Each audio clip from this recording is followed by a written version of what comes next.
నమస్తే friends, this is Arun Sagar Kallitla. ఈరోజు మనం ఒక కొత్త విషయం నేర్చుకోవడానికి ఇక్కడికి రావడం జరిగింది. దైనందిన శ్లోకం. అసలు దైనందిన శ్లోకం అంటే ఏమిటి?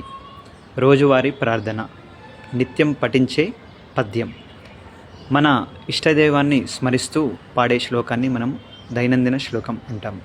అలాగే మనము ఉదయం లేచినప్పటి నుండి రాత్రి పడుకునే వరకు వివిధ సందర్భాలలో మన ఇష్టదైవాన్ని స్మరిస్తూ పాడే శ్లోకాలని దైనందిన శ్లోకాలు అని అంటాం. ఆ దైనందిన శ్లోకాలు ఏమిటి, ఎన్ని ఉన్నాయి, ఎలా మనం పఠించాలి అనేది మనము నేర్చుకున్నాం.